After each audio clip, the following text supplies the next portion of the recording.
Picture it, 1985. Mikhail Gorbachev becomes the leader of the Soviet Union. The Golden Girls debut on NBC. Live Aid concerts raise more than $50 million to feed starving people in Ethiopia. Calvin and Hobbes debuts in the funny pages. And pop and rock radio is absolutely packed with hit songs that will remain favorites for decades to come.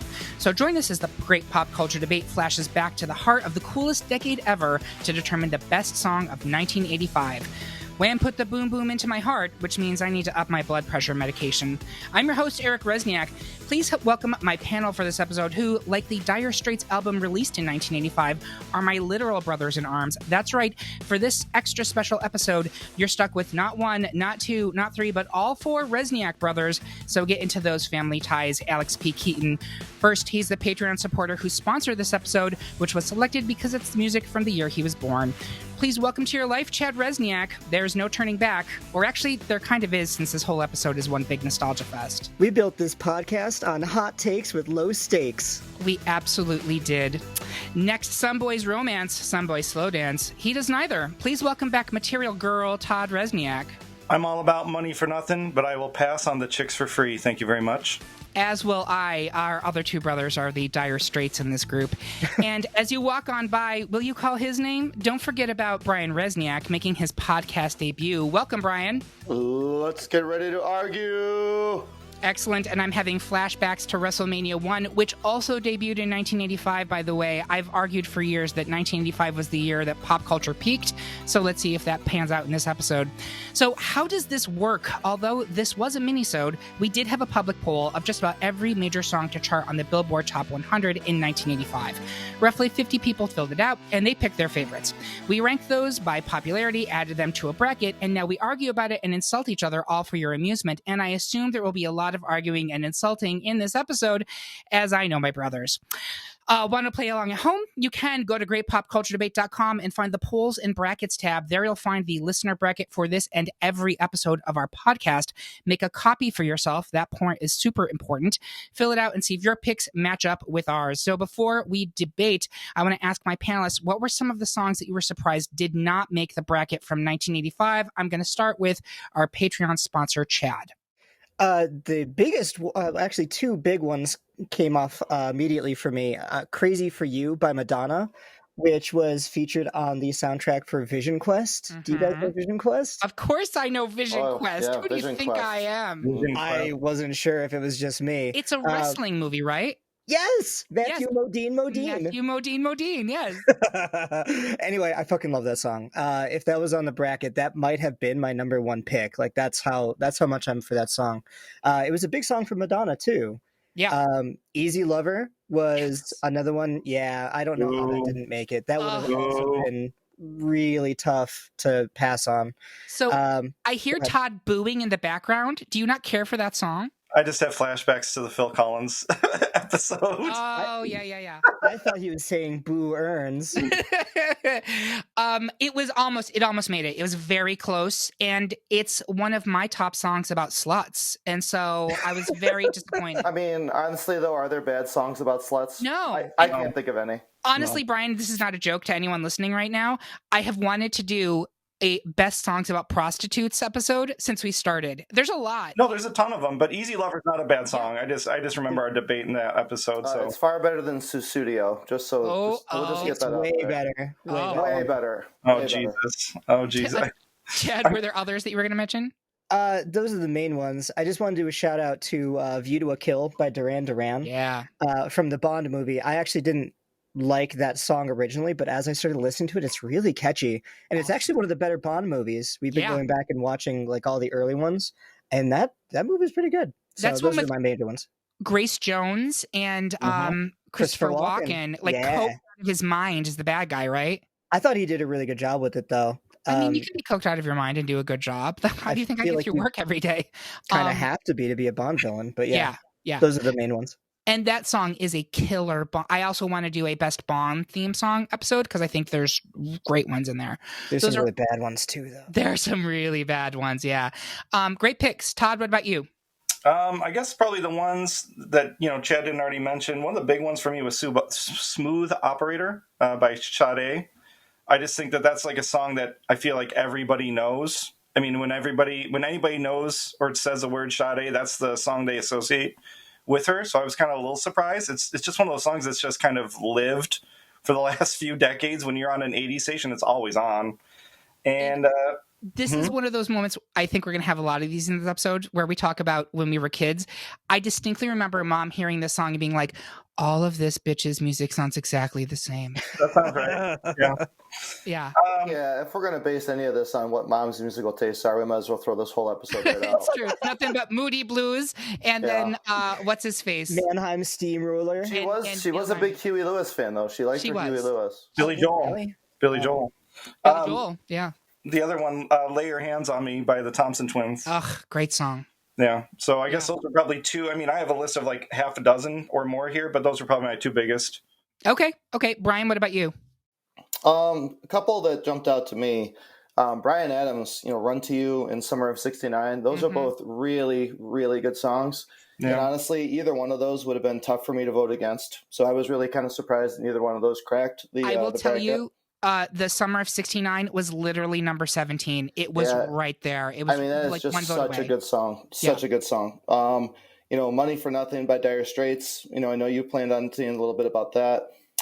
I was never an REO Speedwagon guy, but I know they were huge. Can't Fight This Feeling was an awfully big song. Great song.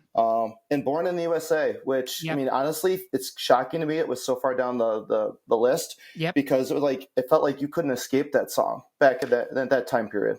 So, I feel like the uber patriotism of that song, though, isn't really kind of in vogue with what we're feeling today in politics and in the country in general. It's actually not uber patriotic. It's the opposite. If you it's ironic. Yeah, if you listen to the lyrics, it talks about literally economic depression, going home to a factory and being shoved, getting a gun shoved in your hand and killing yellow people. That's literally in the song. Oh my! Yeah. But then the people that are using it don't actually listen to the lyrics, and they think that it's oh yeah, it's super. Gotcha. It's ironically that. And wow. I think that's a great point, Todd, that I agree with you, because that is, I believe, it depends on which chart you look at. I think for the United States, that was the number one album of 1985. Globally, I think it was Dire Straits. Yeah. But the fact that there's no Springsteen on here from 85 is really surprising. And I do think it's because Springsteen has fallen out of vogue. He's just and part of that is his own fault, because I feel like there's a point in the 90s where Bruce Springsteen just forgot how to write songs that people liked. It all became very drudgy, like Philadelphia and that terrible song from Jerry Maguire and that Rise Up song. It's just, oh God. But he was hugely in 1985, and it is surprising that he's not here. Brian mentioned the Dire Straits' Money for Nothing. That was a huge hit. And we did briefly touch before we started recording on one of the scandals with that song, which is it does include a gay slur right in there. And it's not even like a kind of wink, wink, nudge, nudge gay slur. It's a full 2x4 to the face gay slur. But that song was not only ever present, that video on MTV was groundbreaking. It was on all the time. I mean, that was one of when MTV launched, that was one of the big ones that just got huge rotation. Yeah. So. But I think that's partly because the song referenced MTV. Yes, it's true. That is probably true. There is some shameless self-promotion there. I think it worked for both. It was kind of a feedback loop where they both benefited from promoting each other, frankly. Yep. I totally agree with that. But those are very good points, Brian. A couple more that I'll add into the conversation. We Are the World by USA for Africa. Come on. That was a cultural moment. It is so corny.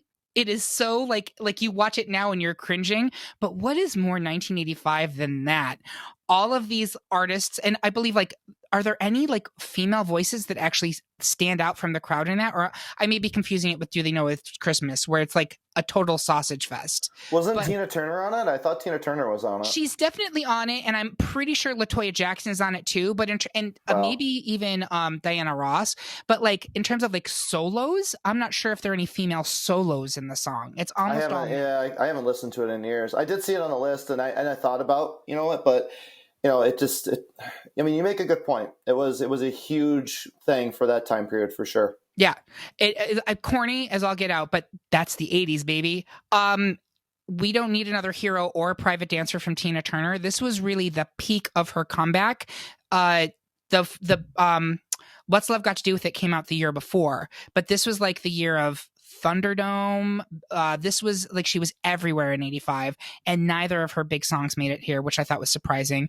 Whitney's How Will I Know came out at the very end of 1985, like literally November 22nd, I checked. So that's why it's not here. It didn't quite crack the Billboard Top 100 for the year, but I'm pretty sure if we did 86, it would be towards the top. And then the other one, not really surprising for me, but I thought it was worth mentioning. Mr. Mister had 2 huge hits in 85, Kyrie Eleison and Broken Wings.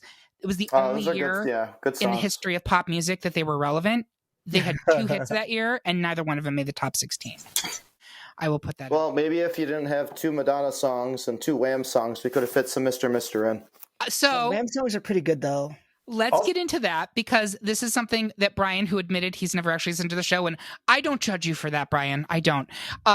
He's like, what? You picked these top 16. I did not pick those top 16. The voters picked the top 16. Well, I have some choice words for the voters. I'm sure you do. But I would also counter with, like, I don't know how you do 1985 without multiple Madonna songs. That was probably the year that she really...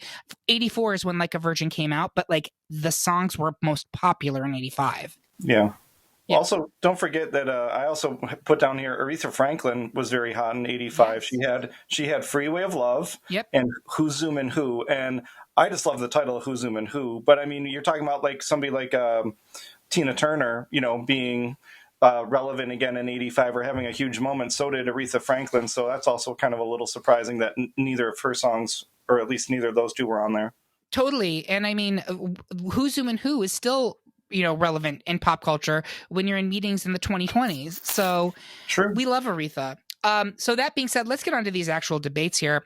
First, the panel unanimously voted to advance ultimate number 1 seed Take On Me by a-ha, but Chad wanted to speak on 4 seed The Boys of Summer by Don Henley. Chad, why will your love still be strong even now that the Boys of Summer have gone? Why don't you take a little minute? Yeah, I just wanted to talk about this a little bit, partially because of the story personally behind it for me. I don't know if you remember this, Eric, but based off of how you absolutely incessantly ragged on Don Henley when we were kids, I have never taken him seriously as an artist. The Eagles, Don Henley, nothing. And when I was doing some research and watching the video for this, the only thing I could look at is his goddamn lack of earlobes. He has no lobes. He has no earlobes. We called him no lobies. So I completely have written off Don Henley until I started listening to music for this. So I was like, holy shit, every song I've heard of his has been good. But The Boys of Summer, specifically for this argument, The Boys of Summer was one of the top songs of that year. He won Best Rock Vocal Performance at the 86 Grammys for this, nominated for Record and Song of the Year. The song reached number 5 on the Billboard charts, number 1 on top 100 racks, the top 100 tracks, and it was number 53 on the year-end Hot 100. And somehow the video won Video of the Year at the 85 MTV Music Video Awards, even though it was just a bunch of little vignettes and him driving around in a truck. It's timeless. It's classic. But also, like, that was like the video, like that may have been the first or second VMA, and like they had no idea what good videos were at that point, even though we had shit like Sledgehammer like a year later. Sledgehammer was a year later, but a-ha would have been around this time too. Sure. But it might not have been out early enough. But the other little interesting tidbit I found about this is that the song was actually written by Mike Campbell of Tom Petty and the Heartbreakers, but Tom Petty turned it down. So in one of those little multiverses, there's a version of Boys of Summer recorded by Tom Petty, and I don't think it works as well for them. I don't think it works. I don't think so either. But I couldn't picture that. I like Boys of Summer just fine. It's just it was hard for me to vote that over. It got screwed in the bracket. The bracket screwed it. Yeah, voters. I would have voted Boys of Summer over probably at least half of the bracket, if not 3/4 of it. I just couldn't vote it for it over, Take On Me. And I think this is like we always do this in our debates where we kind of talk about our personal rubrics and our personal tastes. And I think, Brian, you would agree that you tend to skew much more rock heavy in your tastes. Sir. And this bracket tends to be much more pop heavy. Is that accurate?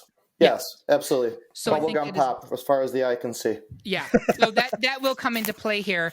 I will also say, Chad, Don Henley is an incredible musician, and he had great 80s solo hits. Most of the Eagles had great 80s solo hits. Heart of the Matter is an amazing song. The Ataris actually did a really good cover of Boys Were Summer too. So if you're looking for like an updated version of it, the Ataris did a really good cover of it. It's funny that you mentioned that, because actually I was going to mention that, because I remember that's what the Ataris are known for. And I remember reading an interview that they did where they were very upset that nobody knew them for their original stuff. They only knew them because of that cover. Well, maybe do better original stuff then.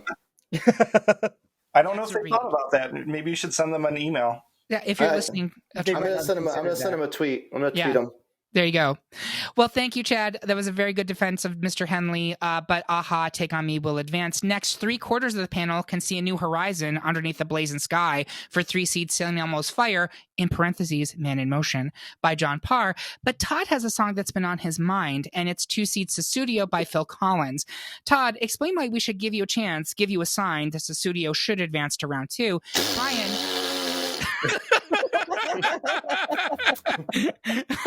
I'm going to guess you did not care for that lead-in. No, the lead-in was fine. It's the song that's not. Okay. Yeah, I have a feeling I'm not going to win anything with Brian here. It's this. I'm having PTSD back from when we were kids. But, Trixie's coming for you.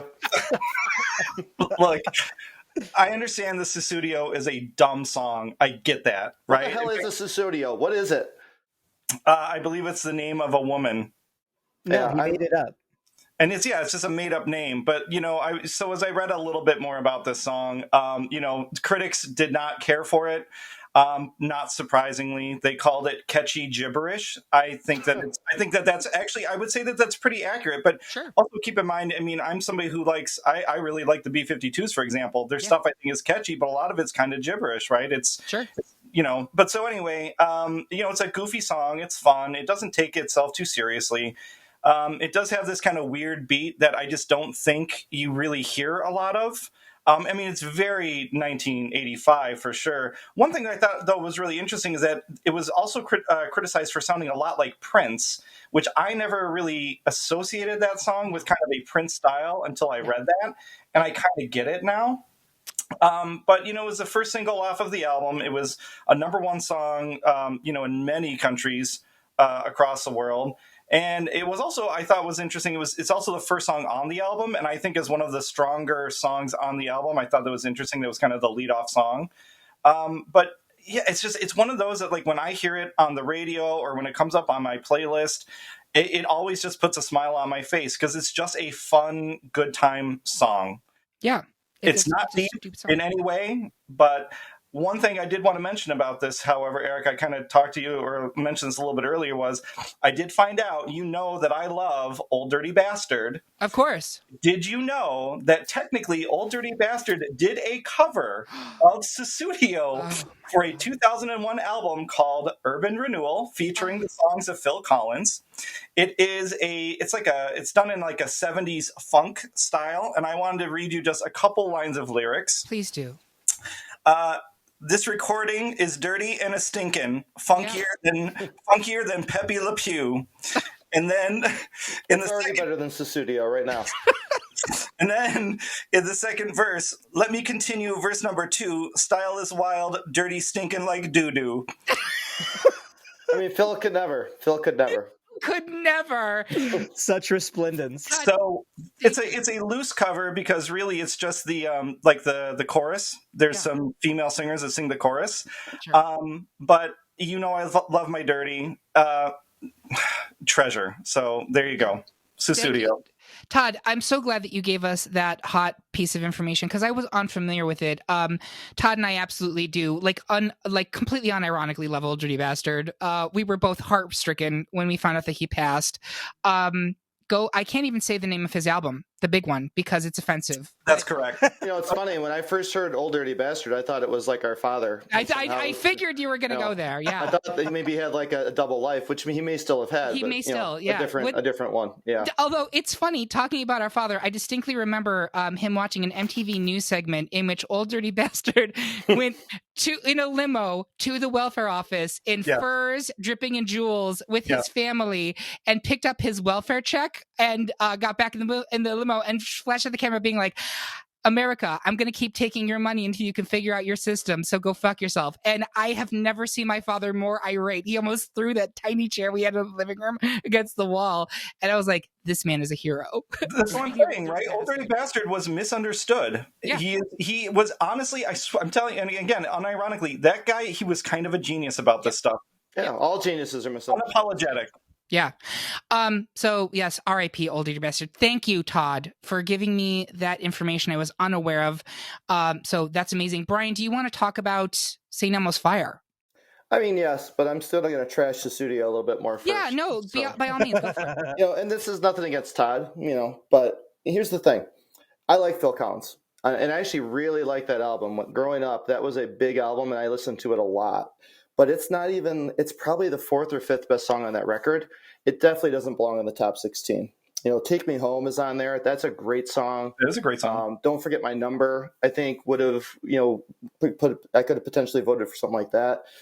This song for me is just kind of forgettable. So, but that's actually kinder than I was expecting from you, honestly. Well, I'm trying to. We got a long podcast here, so I'm trying to ramp up a little bit. Got to slowly build the levels of aggression until they get a fever pitch. If you like Phil Collins, I've got a podcast episode for you. If only I knew where to find this podcast. I never even heard about it until today. So here we are. So bitter. So here's some fun facts about St. Elmo's Fire, though. So first of all, it's just that intro. I don't know. For me, I'm going to take a little departure here. I'm normally a pretty cold person, but when it comes to music is super emotional for me. It's always been a big thing. And there's certain songs that just elicit a response. And when I hear the intro to St. Elmo's Fire, it brings me back. It transforms me back to the 80s, quite honestly.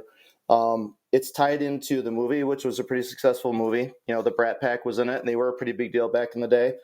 But I know there was a Mr. Mister reference earlier. I did find out, doing a little research on this. Not that I thought I would need it, because we all know Sussudio wasn't gonna make the grade.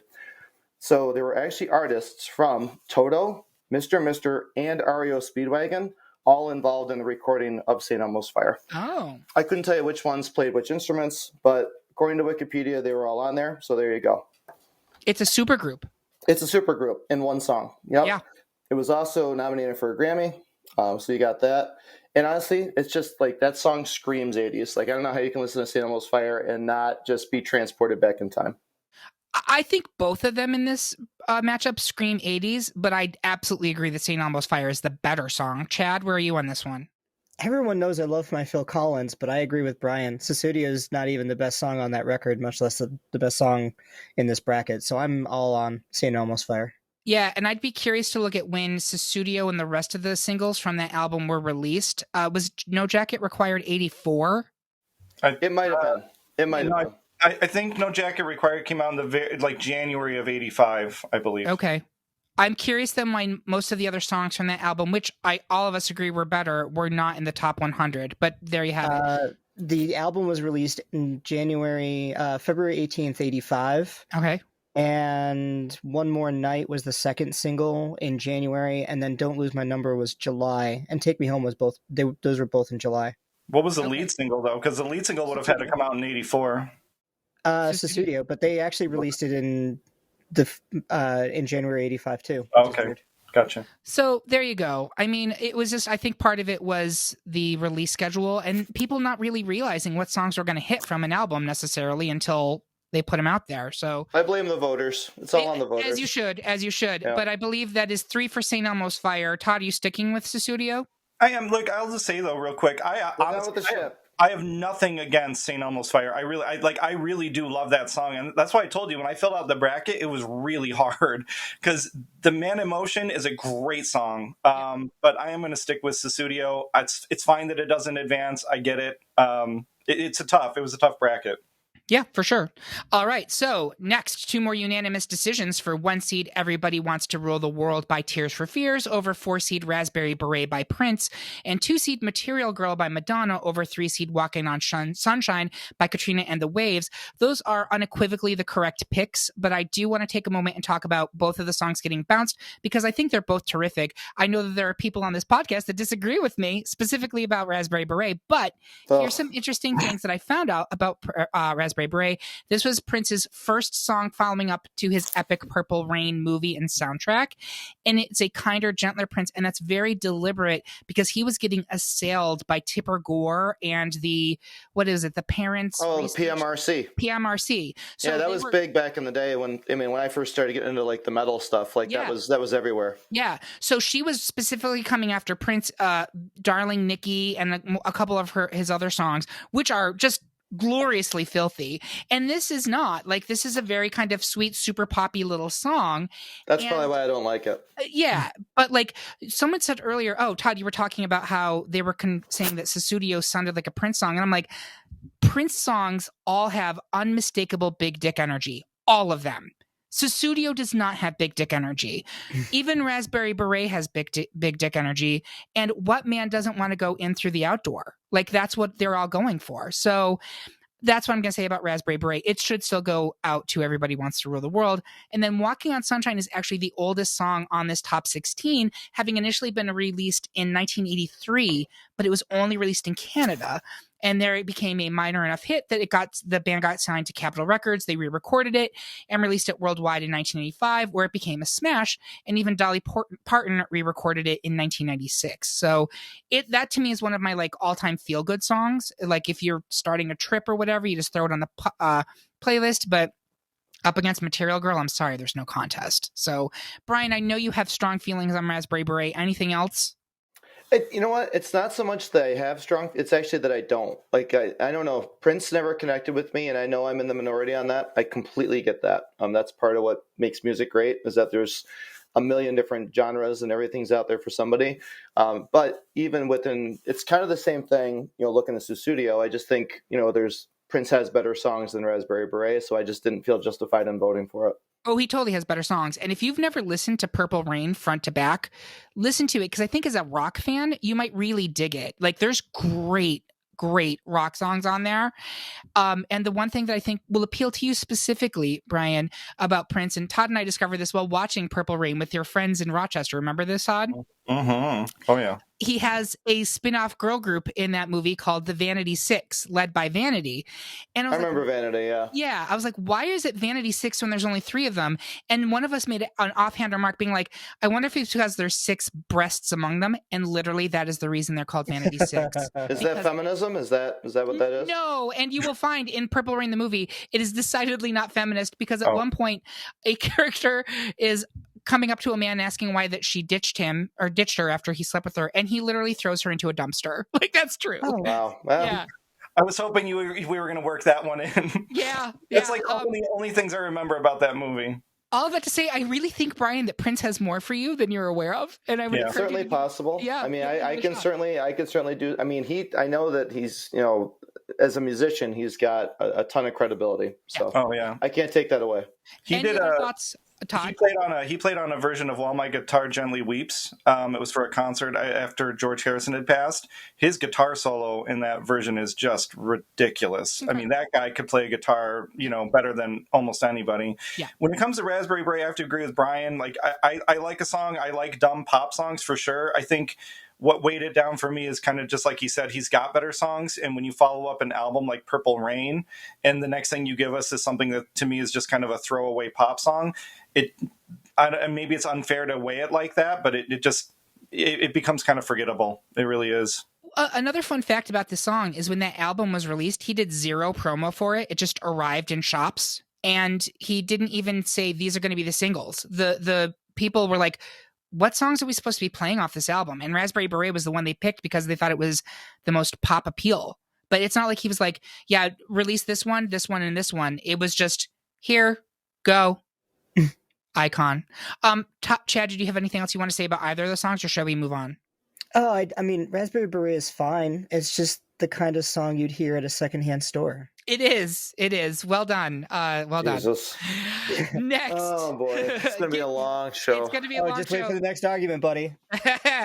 Next, the majority of the panel wants to board Starship's 4-seed We Built This City, but Todd wants to writhe around the stage in a wedding dress with 1 seed Like a Virgin by Madonna. Chad, get knee-deep in the hoopla and sink in the fight to push forward City. Todd, see what you can do to get Virgin through the wilderness, because it really would be lost if it hadn't met you. I'm going to have Chad go first. So this is part a little bit of spite vote and part actually, like, I really do love We Built the City. Like a Virgin just kind of skeeves me out, but that's probably because I feel scandalized if I go outside with my shoulders exposed. Like, I'm not that type of person. So when she talks about feeling like a virgin and getting touched, it's just, I don't know. It's just weird for me. I know I'm repressed, but that's fine. Anyway, We Built the City is... Brian was yelling about this at the beginning, like during the warm up. You make me sound like the "get off my lawn." Well, you have been basically. Yeah, where's the lie? If that's my role, if that's my role here, that's fine. Yeah, embrace it. But this song is absolutely bonkers. Even before you watch the video, and if you have not watched the video, go and watch the video. At one point, Abe Lincoln from the Lincoln Monument gets up and gets into the song, starts speaking lyrics. Does that make it better? I don't see how that makes it better. I thought so. But what can I say about the substance of the song? Not a lot, because it's been widely considered one of the worst songs ever written from the 80s. Blender did a list of the 50 most awesomely bad songs ever. This took the top spot. Overwhelmingly, I feel so much vindication right now. Of the 1980s in a Rolling Stone magazine online poll. GQ rated it the worst song of all time in 2016. It's multiple publications have said this is the absolute worst song of all time. Like, it is the bubblegum of bubblegum pop. But I love it. It is so catchy. Brian, you voted for this over Like a Virgin? Right? I'm surprised. Yes. I can tell you why.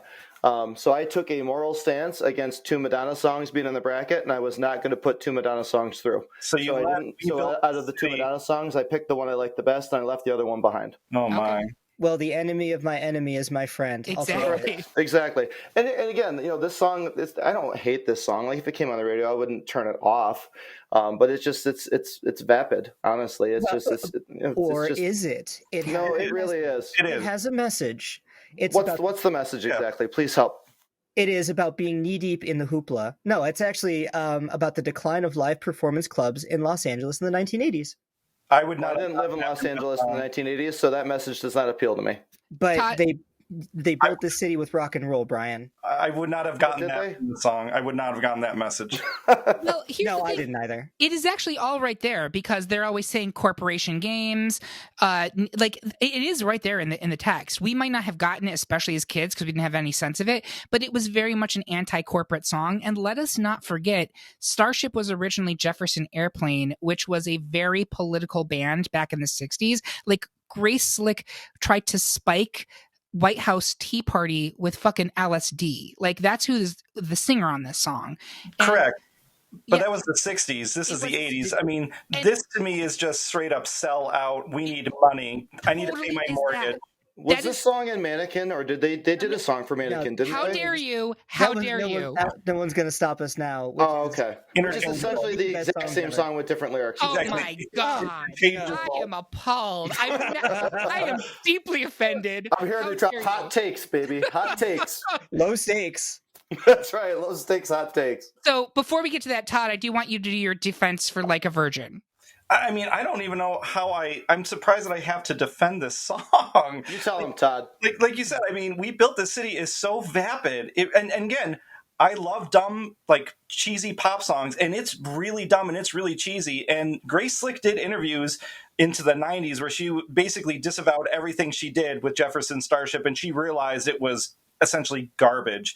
It's not a terrible song, but I don't know how you choose a song like that over a song like a Virgin. I mean, it's an iconic song. When you think of Madonna, you think of Like a Virgin, you think of Material Girl, Ray of Light. I mean, she's got a lot of them, but this is certainly one of those iconic songs. I don't think I think of Ray of Light. I got to be honest. Well, whatever. It's another podcast. But The video also iconic. Her in the wedding dress with the lion, and on the gondolas and all that stuff. She's had such a long career. That she's had so many giant hits, and yet this still reigns like high among the elite of her hits. It was her first number one song in the U.S., and I think that a lot of people do attribute this to being like what solidified her as being, a giant superstar, in the musical business. Sure. It was empowering for women. It was something that I think obviously is considered tame now, but in 1985, I think it definitely turned some heads with its lyrical content and the message that it evoked. But it's kind of a head scratcher to me that, this is losing to We Built This City, quite frankly.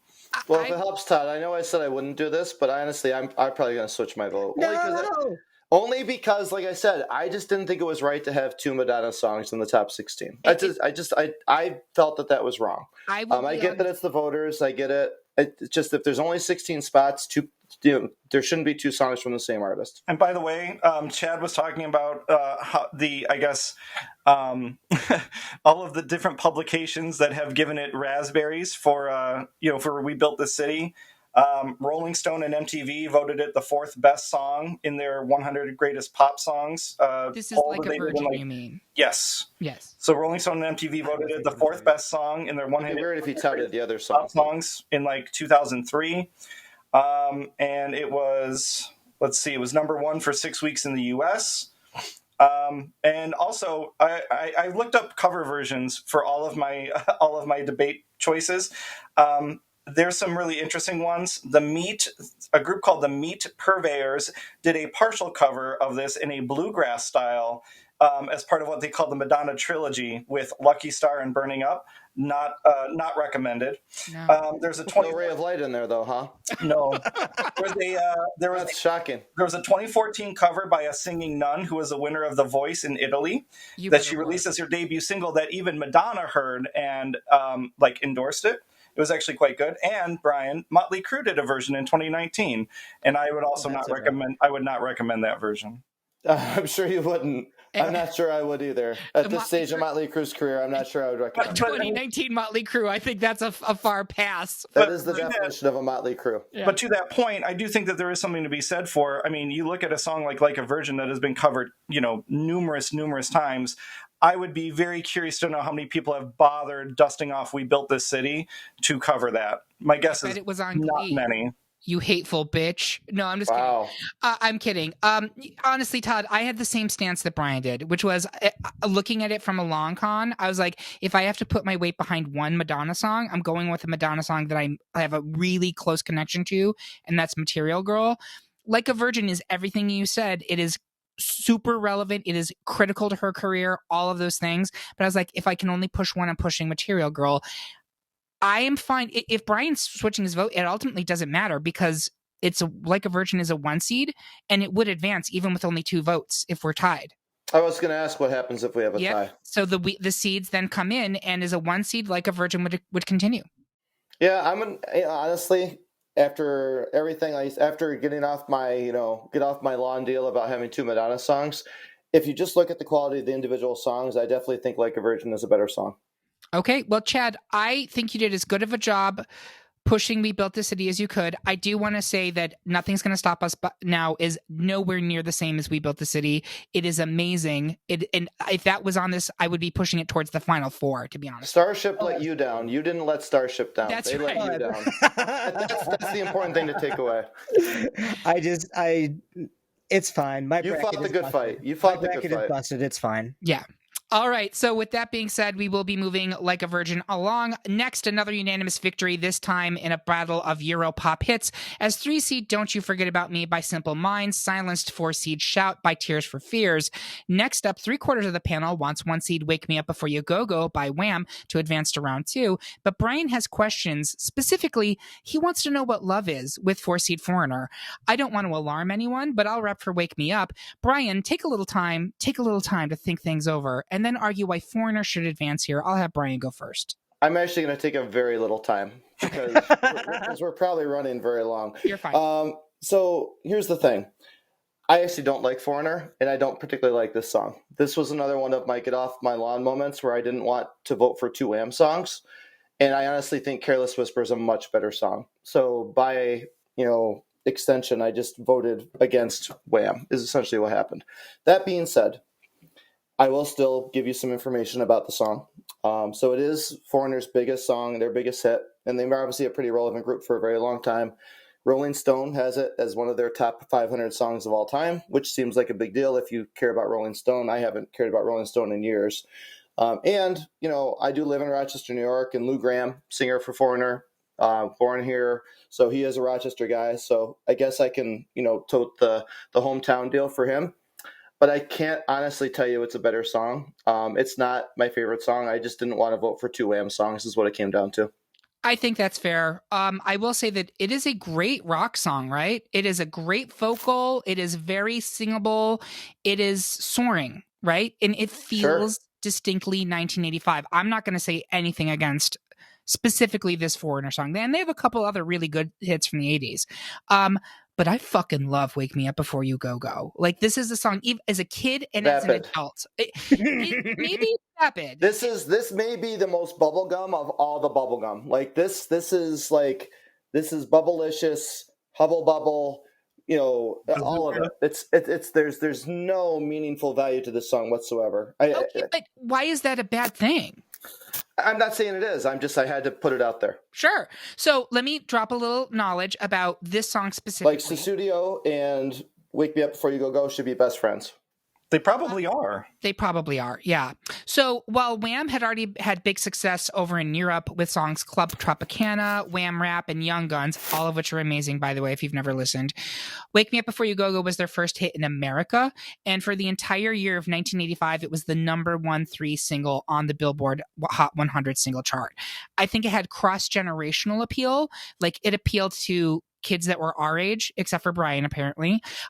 It appealed to our moms because it had a kind of throwback vibe to it. The song title was inspired by a note that band member Andrew Ridgeley left for his mom to wake him up before she left for work. But when George Michael wrote the song, he made it about a guy who is bummed that his girlfriend doesn't wake him up before she goes out dancing, probably screwing other guys behind his back. I mean, talk about the George Michael story. Let's talk about the video, which is almost violently cheerful with George Michael in his neon shorty shorts and his Choose Life sweatshirt, bleach blonde, floppy hair. The faggotry was palpable. And like, we didn't even know at that point, but it was right there, like clear as day.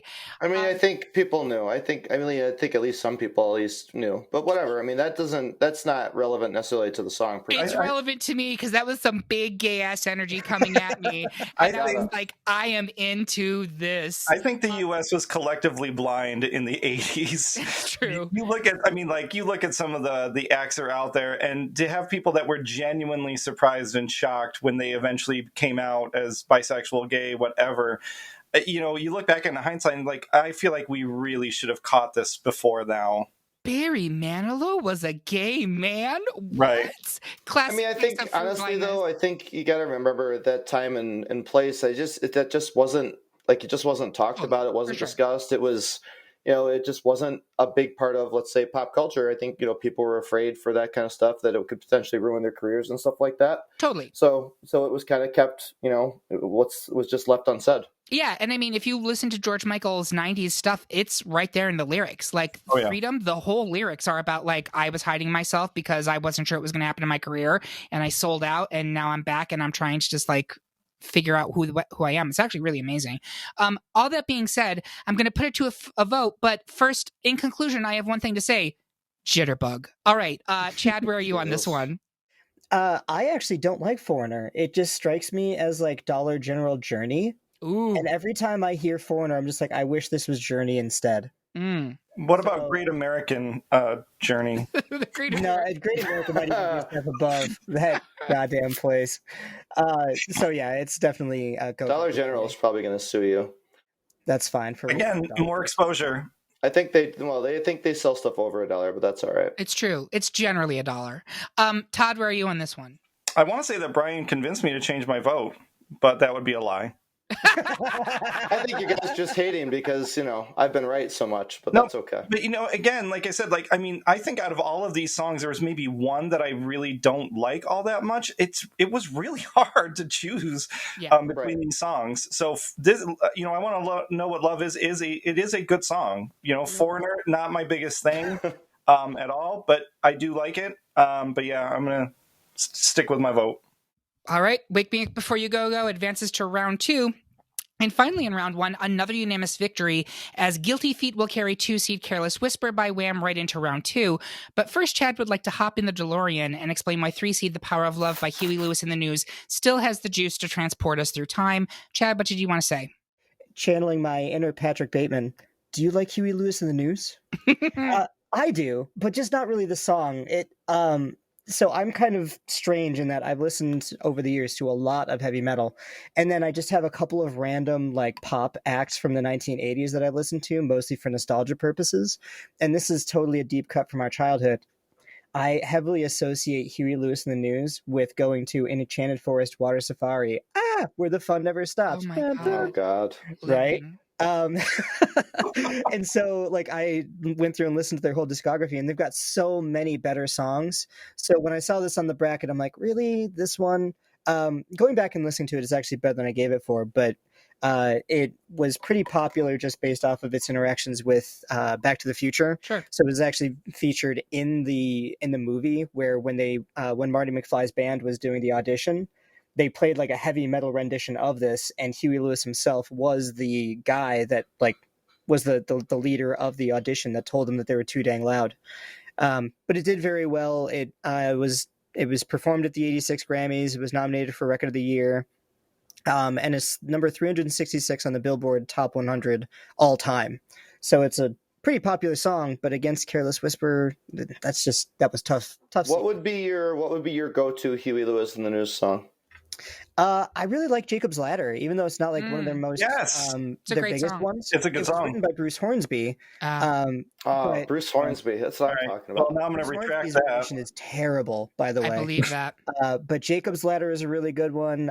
Forest for the Trees. Like 4 is just a better album than Sports was, and that didn't come out until a few years after this. So those are kind of my go-tos. I also wanted to point out real quick, I think this is probably the right time, but I mean, if I'm wrong, I don't think I am though, weren't at least 4 of these songs that were featured here on soundtracks? Like this was 1985 was a big year for like soundtrack songs being just huge, massive hits. It was, and soundtracks themselves in the 80s were a critically important part of the music landscape. And if you have not listened to our best 80s soundtrack episode yet, I encourage you to find it. We go into all of them, and it's a slugfest because there are some... That seems like a shameless plug. Oh, it's absolutely shameless. I got rid of my shame. That was surgically removed decades ago. Hide your shame.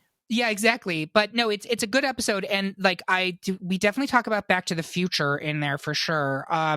There are some incredible soundtracks from the 80s that are themselves like super listenable albums, even if you have nothing to do with the movie. They're just great collections. So yeah, Brian, I'm curious, what's your go-to Huey Lewis? You know what? I don't know that I have a go-to, but the first one that pops in my mind is I Need a New Drug. Yeah. That was probably the first one that jumped in my head. Not Hip to Be Square for whatever reason. Shocking, I know, but no, I Need a New Drug would be, I think, the one that pops in my head. I do love Hip to Be Square, though. The kind of ending, kind of bridge to that song is terrific. So that being said, I actually do love The Power of Love. I think it's a great song. I think it's a great Huey Lewis song. It's a great 1985 song. Yeah. It's up against Careless Whisper. So... And as much as I don't like Wham, I'm not here to talk trash about Careless Whisper. Mm-hmm. Thank you. Yes. So you're welcome. That is it for round 1. We're going to take a quick break to try some of this delicious new Coke, and we will be right back after these messages.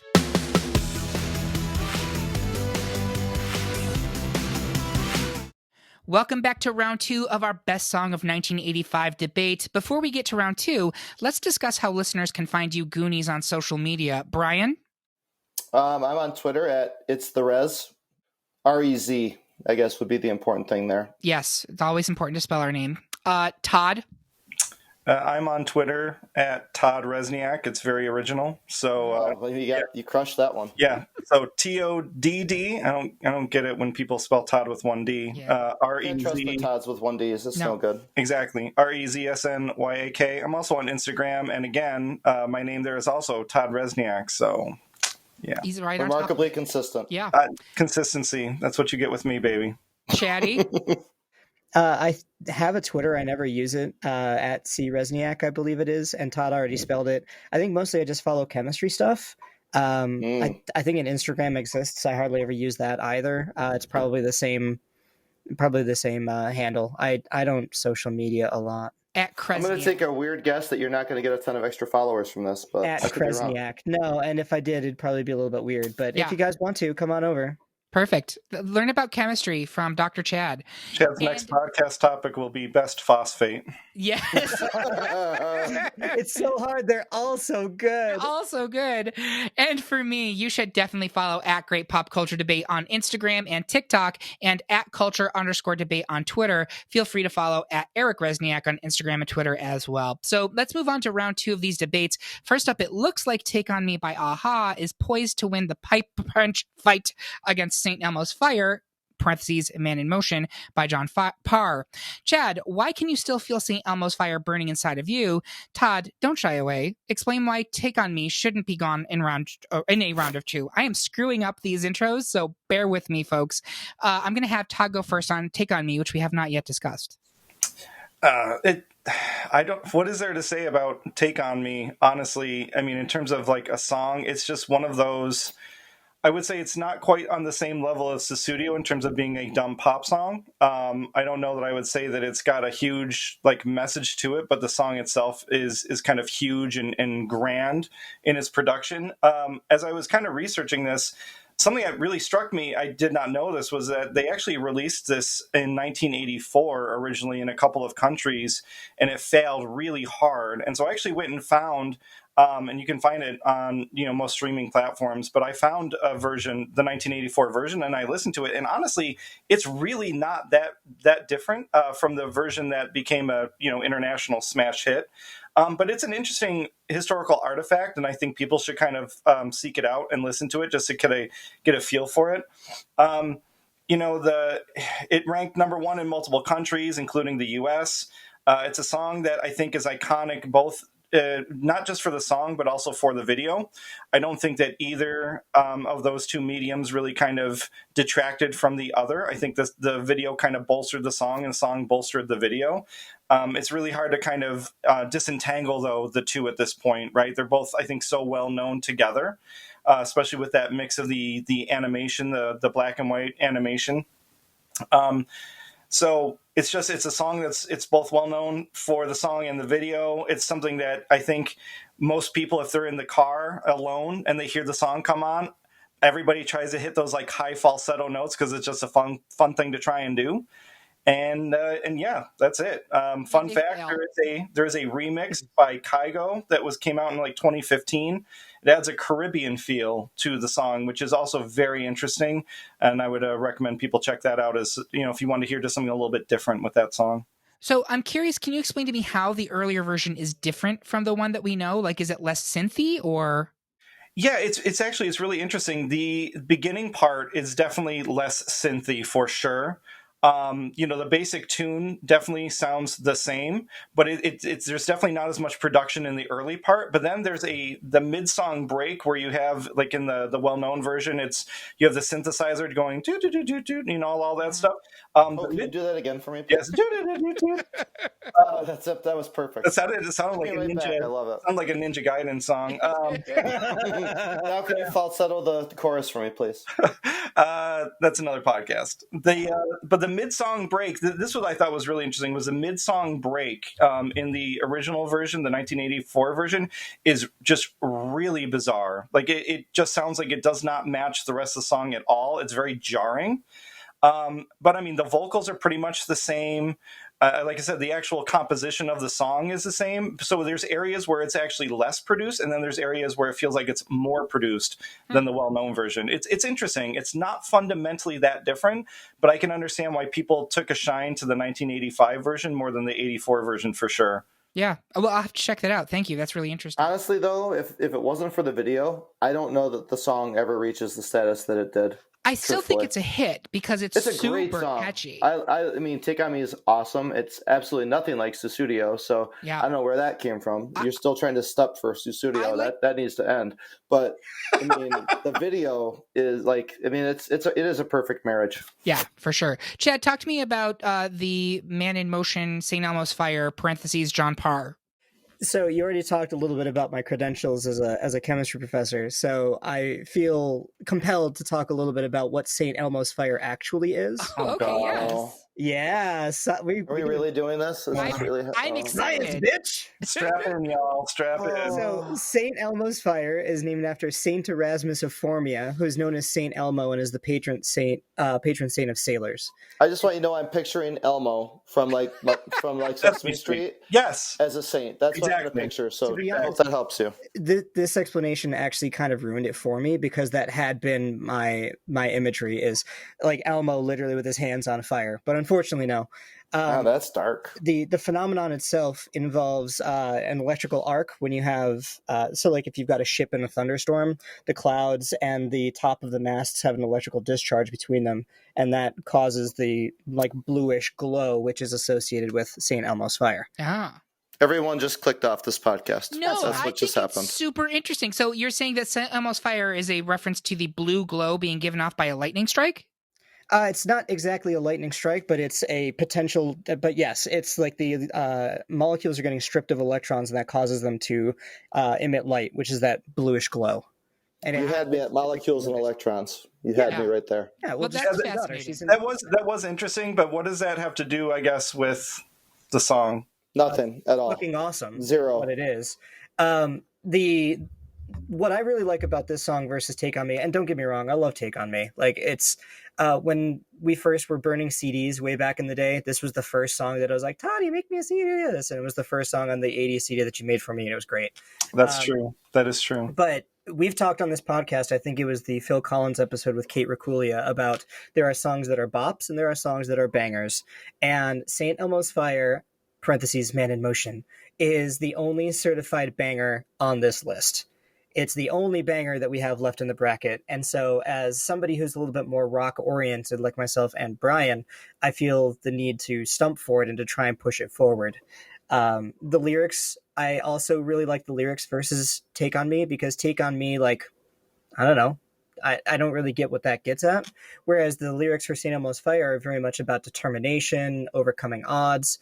They were inspired by a Canadian athlete who was going around the world in his wheelchair to raise awareness for spinal cord injuries, which was called the Man in Motion Tour, which is where the name comes from. Okay. And the director, Joel Schumacher, for the movie St. Elmo's Fire, distinctly told John Parr not to use St. Elmo's Fire in the lyrics, which he obviously promptly disregarded. So I just think it was a nice little fuck you. The lyrical content, like when this song comes on, I just feel like I can cross the highest mountains and cross the wildest seas, and that St. Elmo's Fire is burning in me. Burning. You might want to get that checked. Exactly. Yeah, they have a cream for that. There's got to be a clinic somewhere near you that you can go. Joel Schumacher, would that be the same guy that like destroyed the Batman franchise the first time around? That was my question. Put nipples on the bat suit. Absolutely. That was my question. Yeah. That was actually the high point. All right, so now I'm voting even harder. I'm voting even harder against that song. I have to say, let the record show I am pro bat nipples. Even Batman needs nipples. Absolutely. What I was going to say though, Todd, you said like, what does it have to do with St. Elmo's Fire? Like, I think actually Chad, his science anecdote answered the question. It's about that moment before something strikes, right? It's like you're about to catch on. It's about to happen for you. That's what St. Elmo's Fire, the movie, is about. It's 20-somethings that are like about to launch their careers. So I actually do think that it is all completely relevant. Brian, where are you on this? Listen, I voted for St. Elmo's Fire in the first round because I love that song, but it's not Take On Me. Yeah. It's super simple. Take On Me was going to be one of my top 4 no matter what happened. Yep. So there's really very little you could do to talk me out of that. Okay. Todd, you're sticking with Take On Me?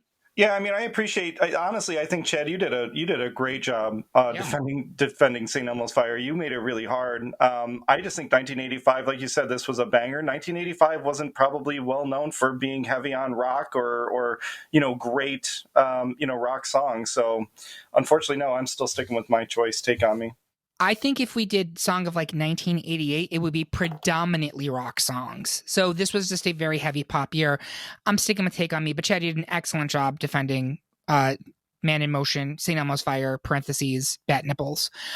So we are advancing Take On Me by a-ha. Next, in a battle of pop domination, the panel is currently set to advance Tears for Fears, Everybody Wants to Rule the World, but they can't raise my interest, so I'll just walk away with Madonna's Material Girl.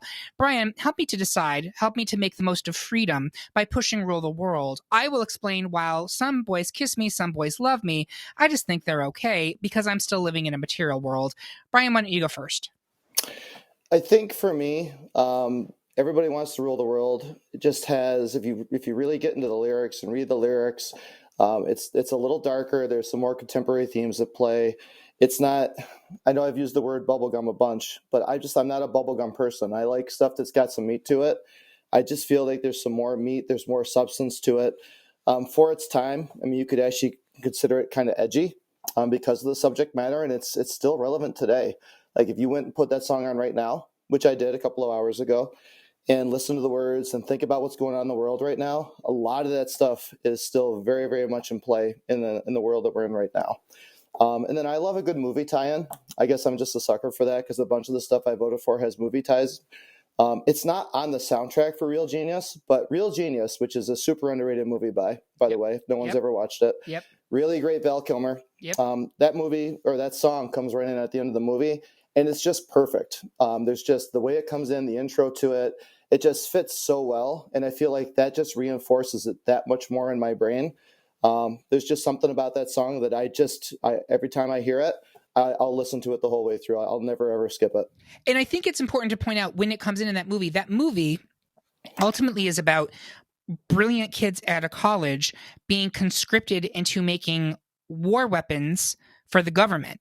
And They realize what's going on. And so they kind of, through wacky hijinks, kind of screw everything up in what was supposed to be a military application. And so that song's really poignant where it's just like, yes, everybody is trying to rule the world, but you don't have to go along with it. And you can just say, fuck you. So this is one of those ones you talked about how the bracket sucks and it's making terrible decisions. This is a terrible decision because I love this song. It's terrific. I have no notes. It's just up against Material Girl. And my argument basically is going to come down to this. We cannot have a Final Four without a Madonna song in it in the best song of 1985. I don't understand how that's possible. And when I initially put this together, I thought Like a Virgin was going out in round one. It's not now, so there is hope for Madonna in the Final Four. But I'm still repping this one because of the two, Material Girl is by far my favorite Madonna song. She herself is actually not a fan of it. She tried to distance herself from it for a while, actually, because she didn't like its materialistic message, even though the whole thing's super tongue-in-cheek. But to me, I was buying everything the song was selling. The lyrics are great. The delivery is great. The video is iconic. Like, it inspired so many knockoffs, right? It is itself a reference to Marilyn Monroe, but there have been countless other artists who have then replicated this video referencing Madonna's. And to me, it's just, I think, a perfect Madonna song in that it is kind of owning sexuality as a woman. And while she got a lot of criticism for it at the time for, oh, it's such a gold digger anthem, like, look at the Instagram world we live in now. This is pretty tame by comparison. So, well, sure, because it was made in 1985. But I mean, if Madonna herself isn't going to rep the song, I don't know why you would. I think she's become less strident about it, but I still, to me, like, I think it's everything. It is a perfect pop song, and I loved every second of it. Chad, where are you on this one? Everybody Wants to Rule the World is my ultimate winner, so I'm definitely sticking with that. Oh, nice spoiler alert! Really good. It's okay. You can go ahead and tip your cards. Todd, where are you? I'm Everybody Wants to Rule the World. Okay. I understand song-wise, it is the better song. I think from a macro level, knocking out Madonna before Final Four is crazy from a 1985. Well, we still, like, to your point though, Madonna still has the song alive. There you go. And you can thank me for that because I'm the one that switched my vote. So, well, technically I'm responsible for Madonna still being alive. And now you're about to snuff her out because next the panel is unanimous in its support of Simple Minds' Don't You Forget About Me over Madonna Like a Virgin. So I would again point to the voters and say, shame on you, voters. Shame on you. I think it is crazy, truthfully crazy for you, in fact. Which is also a great song. That's honestly a really good Madonna song. I absolutely love that song. If that was on here, that would have been Final Four easy. Yeah. But it is crazy to me that a song of you could do a whole podcast just on Madonna if you wanted. We did. Well, they did. But if you should. I was told this was the first episode of this podcast. I don't know what you're talking about. The Madonna's episode, by the way, is part of our season 0, which is super booger, and it was like our practice rounds. And it's only available if you're one of our Patreon supporters. So if you have not listened to that, you will listen to it and be like, "Wow, this is terrible," and it was. But we did do Best Madonna Song as one of our first ever episodes. Which song won? Just out of curiosity. Honestly, I don't remember, but I think it might have been Like a Prayer. Oh, that's a really good choice. It wasn't Ray of Light. I can tell you that. It wasn't? Yeah, Ray of Light. What the hell? All right. So moving on, finally in round 2, it's a wham off, which sounds delightfully filthy, as it's Wake Me Up Before You Go versus Careless Whisper. Todd, hit that scorching saxophone solo for Careless Whisper. I will choose life for Go. Todd, why don't you go first?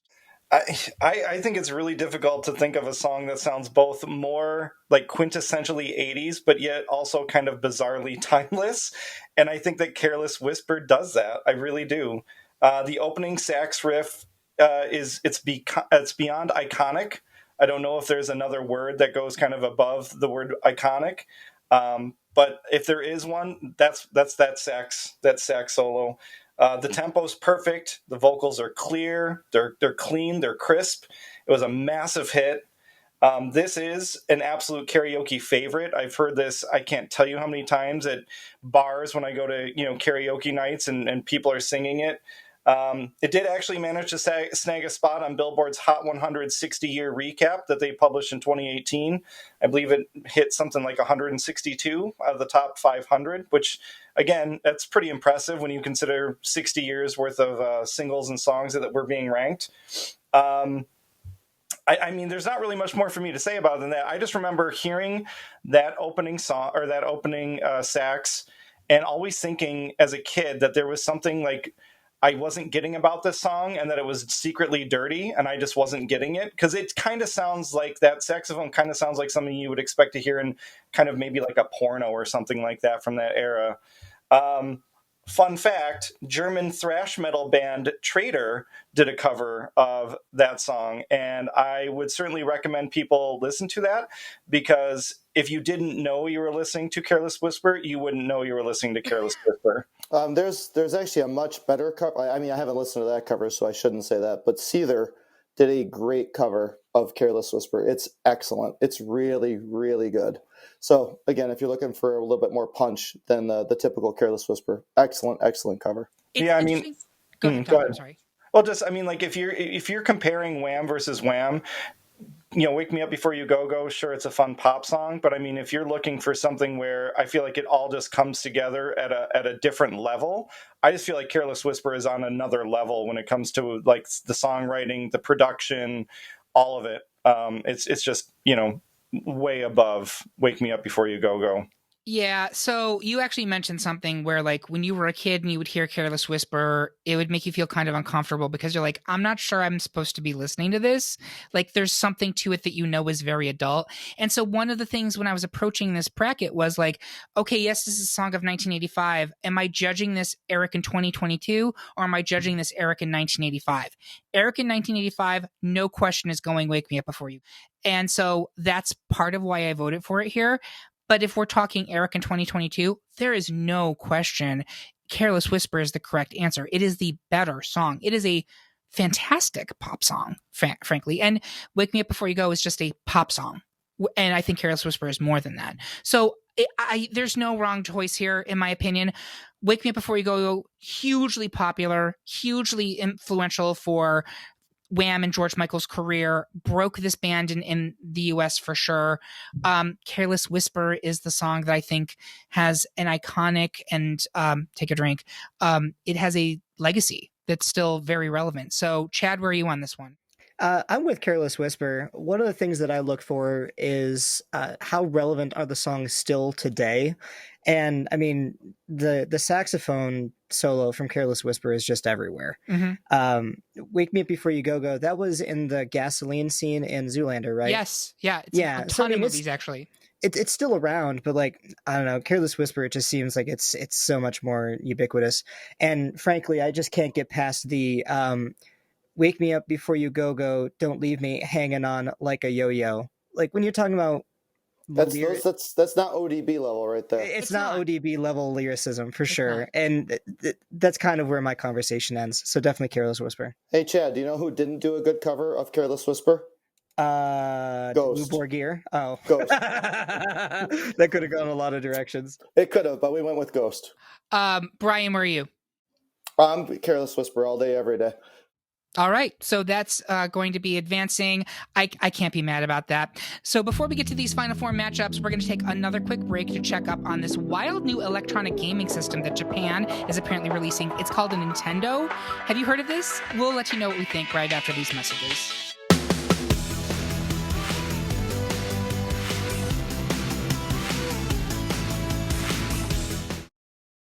And the Super Resniak Bros are back from the Mushroom Kingdom just in time for the Final Four of our Best Song of 1985 episode. Let's go ahead and look at this Final Four. It's Take On Me by a-ha versus Everybody Wants to Rule the World by, is that Simple Minds? Tear for Fears. Tear for Fear, thank you. It's what? I don't have it written here on my notes. I'm dealing with trained professionals here. What is this amateur hour? Oh, how dare you! Don't You Forget About Me by Simple Minds versus Careless Whisper by Wham. As I pointed out while we were not recording, this is a sausage fest, and I was not anticipating that when we started. Although when I think about it, there weren't that many female songs on the bracket overall, were they? There was Madonna's, no, there really wasn't. The Waves. Basically Madonna. And Madonna. Yeah. Madonna, pretty much, yeah. She got ousted. Todd, you were going to say something? No, just you're right. Like, there wasn't that many female-fronted songs on the, to begin with. The indignity. I will say, though, real quick, another song that I was a little surprised by was Strut by Sheena Easton. And I just heard that this morning while I was watching an episode of Good Girls, season 4. And it got me thinking, I'm like, I kind of almost regret not voting for that one. But another great song about sluts. That song is a bop. Yeah. It's a great song. Yeah. All right. So first one, Take On Me versus Everybody Wants to Rule the World. We're going to go around the horn. I'm going to start with Chad. Where are you voting? Everybody Wants to Rule the World. I'm going to go to Todd. Take On Me. Brian. It's a very tough call for me because I love both of these songs, and I voted for both of these songs, obviously. But ultimately, when I think of 80s music, I think of Take On Me. So I have to go with Take On Me. Yeah. So let me play devil's advocate here. If you take the video out of this equation and it's song versus song, not thinking about video, does that change your vote, Brian? I don't think so. Okay. I don't think so. Earlier on, I mentioned that the video for Take On Me was obviously huge, right? And you really can't hear the song without thinking about the video. And I totally get that. But even if I hear the song just by itself, you hear that song within the first 5 seconds, you know what it is. Like you're in.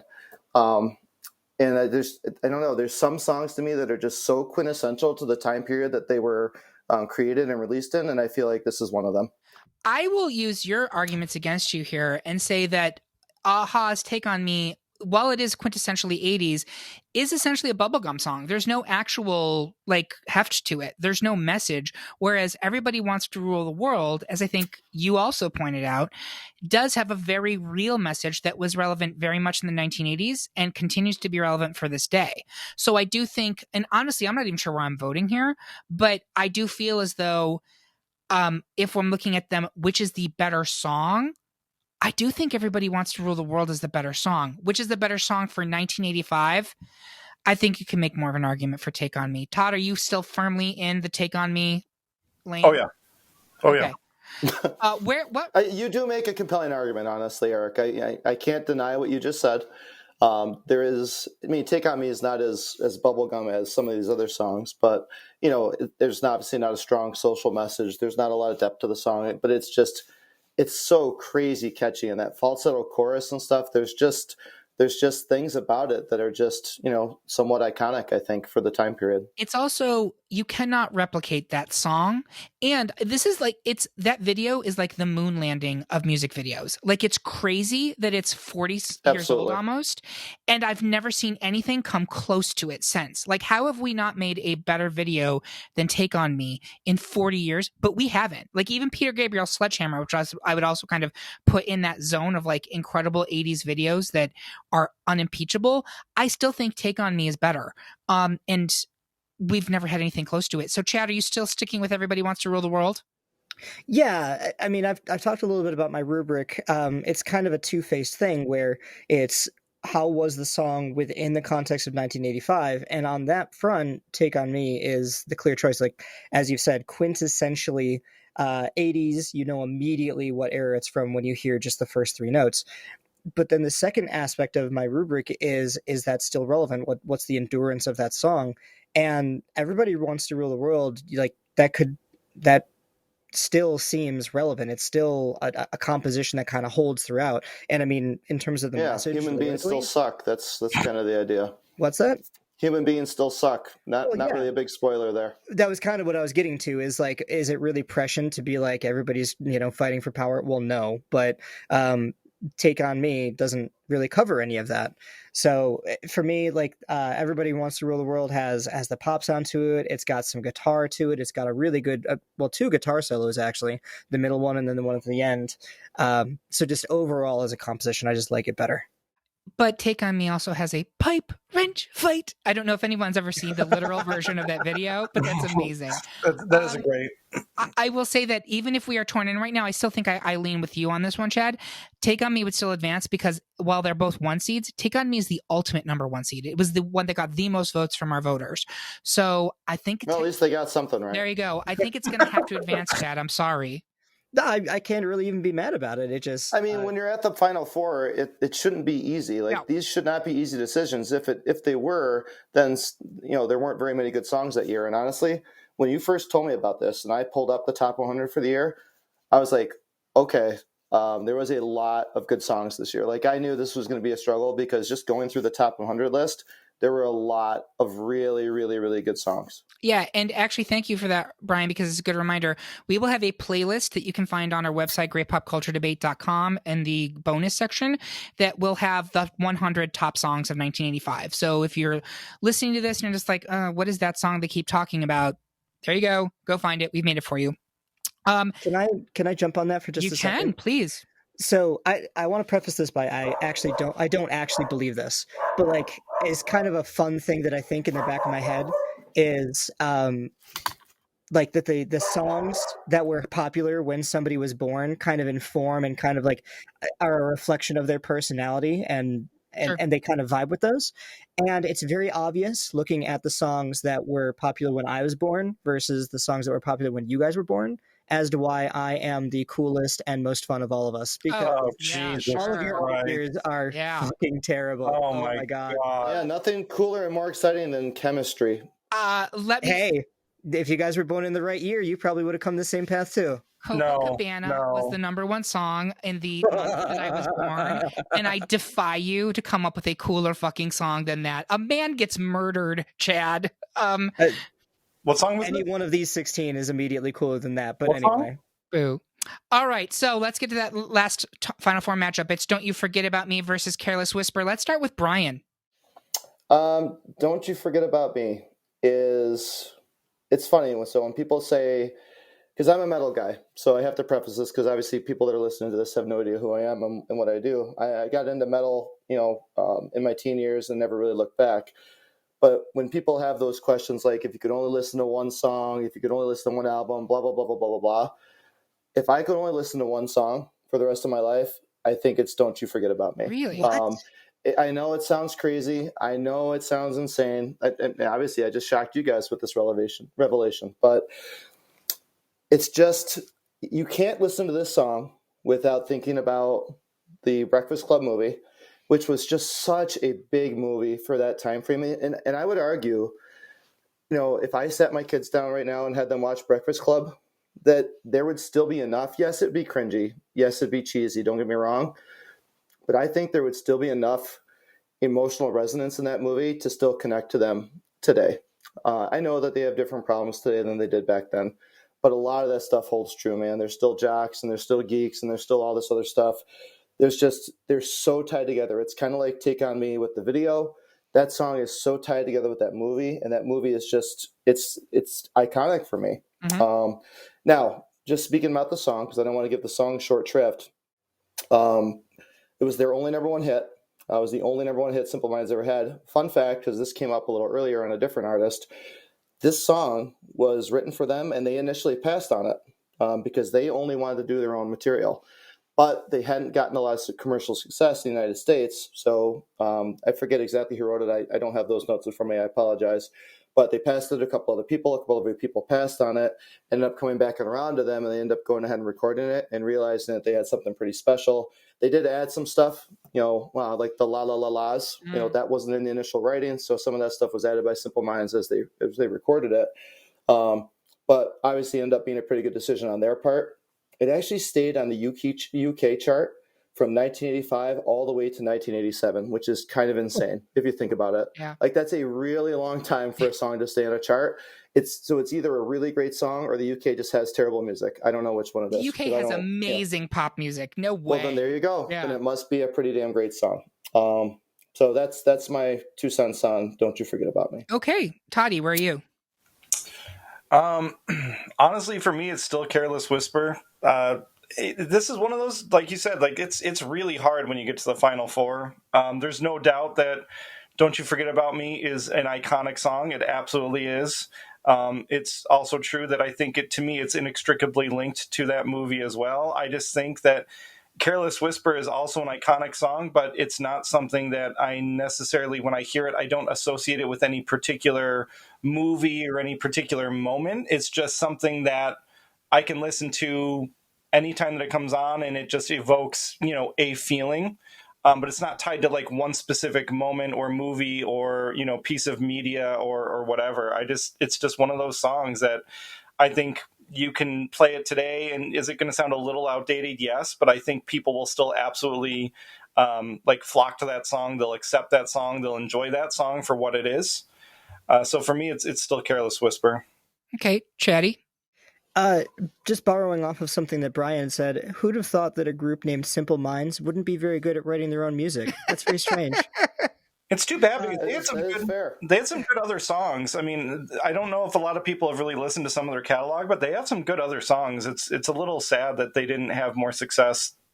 It was a crowded field for 80s pop rock bands, though. There was a lot out there. And you got to remember, there wasn't streaming back then, right? So back in that era, you had to hear a song on the radio, and then maybe you'd go and find a cassette, so it wasn't as easy. Like today, if a song like that came out, it's easy because you can just download it and you can listen to it, or you can just stream it. You know what I mean? But back then, you had to hear it on the radio first, and then you'd have to go and seek it out, and it was just such a different thing. And I think that's one of those things that's really cool about the technology we have today is I hear new bands all the time. I hear new songs all the time that, 20 years ago, I never would have had any exposure to any of this stuff. So we're super, super lucky when it comes to things like that. Yeah, it's far easier for bands to break through now, but nobody's achieving the type of mega success that they were getting in the 80s. No, you also don't have to make a whole album now. You can just make a single. Yeah. Whereas back in the day, that wasn't always the case. Yeah. Sure. But Chad, you were saying? Careless Whisper, so as a confession, I had never actually heard the full song until I started doing the research for this podcast. Good God, man. I had only ever heard the saxophone solo. He was busy listening to We Built This City. Don't give him a break. That's actually true. The number of plays I have on that song is probably more than any healthy human should have. So troubling. Knee deep in the hoopla. But so you finally listened to it. Have you guys ever heard the song Jack Sparrow by The Lonely Island? I can't say as I have. So Michael Bolton is a guest star on there, and like they have it like he's coming into the recording studio and he's like, guys, I wrote you this big sexy hook I think you're really gonna dig.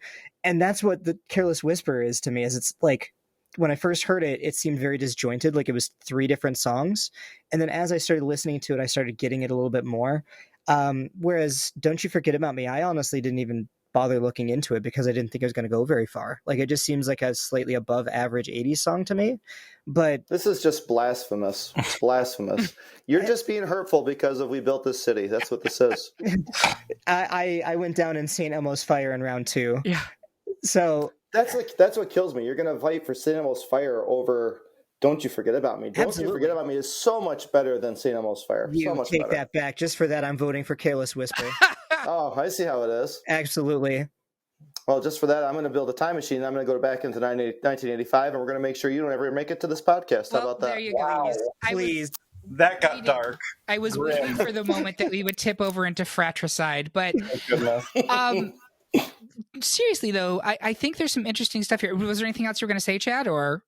No, I'm sticking with my spite vote for the moment. Spite vote for Careless Whisper, or yes? Okay, so you shouldn't be spite voting in the Final Four. That's ridiculous. No, absolutely. There's a long story tradition of Final Four. I blame the voters. Absolutely. But so let me say this: I think we haven't really talked about the content of either of these songs, really, like the lyrical content, and I feel like what it resonates with Don't You Forget About Me is it's that moment when you're in high school, you're just about to go out to the world, you have no idea what's going to happen, and you're a little bit worried, like, okay, from here on out there's no plan, like I'm on my own and I've got to figure this out. Careless Whisper, I think, is super interesting in that it is a song about a cheater from the point of view of a cheater who feels really bad about it and knows they fucked up. That is not something that you hear very often in music. You hear a lot of I've been cheated on, or I'm going to cheat on somebody. I'm thinking specifically of Whitney Houston's Saving All My Love for You, which we don't talk about how that is a song that's about a woman who's waiting to get banged out by her married boyfriend. Like, that is a weird, like, no one talks about that. I'm going to have to put that on my playlist, I guess. It's a great song, but it's literally about a woman who is the other woman in a relationship. I wouldn't have guessed that. Yeah. So, in terms of which one has the most relevant, so Todd made a point that Don't You Forget About Me feels extremely 80s, whereas Careless Whisper feels timeless. And in a song of 1985 debate, I actually think that is a point towards Don't You Forget About Me, because I want it to be something that it could only be from that particular era. And I do think Careless Whisper, while it definitely has an 80s sound to it, there's no question, could have been some other time. I don't think there's any other time in history that you would get me, in my opinion. That's fair. Yeah. You've swayed me. I'm on Don't You Forget About Me now. Okay. Todd, are you still sticking with Careless Whisper?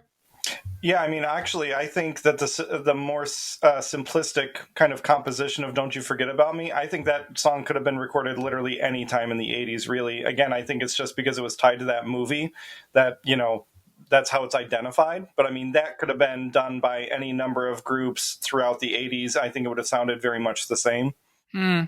So interesting. I do think right now we are 3 for Don't You Forget About Me, 1 to Careless Whisper, correct? I believe so. So that means Don't You Forget About Me would advance to final 2 against Take On Me. We're going to go around. Vote, Chad. That's spite vote. We're going to go around the horn. Todd, where are you? Take On Me versus Don't You Forget About Me. Take On Me. Chad. Take On Me for sure. Brian. Don't You Forget About Me. It's so hard. It's super coin flip type deal, but Don't You Forget About Me is just that song for me. I'm going to go with Take On Me. Of the two, I think Take On Me is the more take a drink iconic. And again, it was the ultimate number 1 vote in the poll, which does not always determine the winner, by the way. There are many times the ultimate number 1 gets knocked out. Feels like you're just trying to keep the voters happy. That's what it sounds like over here. I don't care about keeping the voters happy. Are you kidding? I don't give a shit about that. But why don't you send them some stimulus checks while you're at it? There you go. Yeah, I'll make sure to sign my name on them. Yes, that's very important. Devil's advocate. Yes. Eric or Todd, if Careless Whisper had gone forward to final 2, would you have changed your vote? It would have been a harder decision. No, I believe I still voted for Take On Me. Oh, no, I am lying. I actually did select Careless Whisper as my ultimate number 1, so that was a lie. Wow. But again, like I said, like those, especially those 3. I didn't say this because I know I know Brian's going to just rip my ass apart. But I'm not crazy about Everybody Wants to Rule the World. I did vote for it, and up until the final 4, I did. because I do understand like its significance and kind of the gravitas, I guess, for lack of a better word, that it had at the time that it came out. I get it. I just, for whatever reason, I just don't I don't hate the song. I don't really love it. But yeah, I mean, between Take on Me, Careless Whisper, and Don't You Forget About Me, I mean, you could flip a 3-sided coin or a die or whatever you want to call it, and I would have been happy with the result of any of those, quite frankly. I really would. Okay. Brian, anything else to say in argument for Don't You Forget About Me, or no?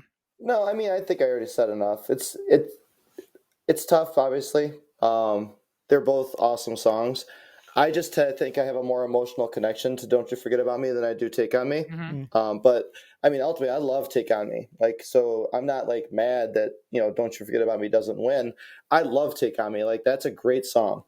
There's just an emotional component to Don't You Forget About Me that I don't think is there on Take On Me.